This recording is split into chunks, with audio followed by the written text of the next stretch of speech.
Tsy maintsy iroso ao anatin'ny fenitra iraisana mahakasika ny fahatseranana ireo firenena mikambana ao anatin'ny tsena iraisan'ny Afrika Atsinanana sy Afrika Atsimo. Izao moa no natao dia entina hanatsarana ny asa eo anivon'izay fahatseranana izay. Ny 1 Desambra 2024 no ampiarana ny fampidovonana ny fepetra amikasika ny fahatseranana ho an'ny firenena mikambana ao anatin'ny tsena iraisan'ny Afrika Atsinanana sy Atsimo na ny COMESA. Araka ny tapaka tao anivon'ny fivoriam-ben'ny firenena mikambana. Ny mikasika ny Madagasikara no nodinina tao anatin'ity atrikasa ity izay nitotsaina tao amin'ny Carleton Nosy ny alatsinainy sy talata teo. Zavatra anankitelo zany no resahana teo hoe ho an'ny Madagasikara manokana inona ny mbola tsy vita mahakasika an'izay fidirana tsikelikely amin'ny union douanière ao anatin'ny COMESA izay. Anankitelo no resahana tao. Voalohany mba ny code de douane tokony ampitoviana amin'ny code de douane ny firenena rehetra mpiambana amin'ny COMESA zany Madagasikara. Izay faharoa momba ny tarifa extérieur commun zany hoe ireny taux ana droit sy taxe ireny zany tokony ampitoviana koa amin'ny firenena anatin'ny COMESA. Ary ny fahatelo farany dia mahakasika ny antsoina hoe harmonisation amin'ny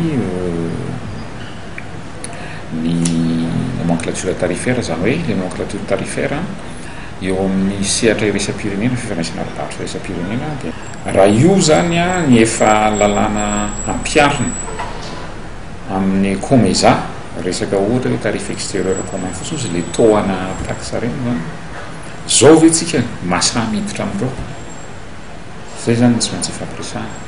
Vonona ny ampiatra ny lalàna iraisan'ny mpikambana amin'ny COMESA ary ve enitsika eto Madagasikara? Ny zava-misy amin'izao fotoana isika mbola somary vitsy ihany ny entana aondrana mankany amin'ireo firenena afrikanina namanareo zany mampan'ny COMESA. Fa ny endry zareo no efa manomboka mitombo miditra eto amintsika.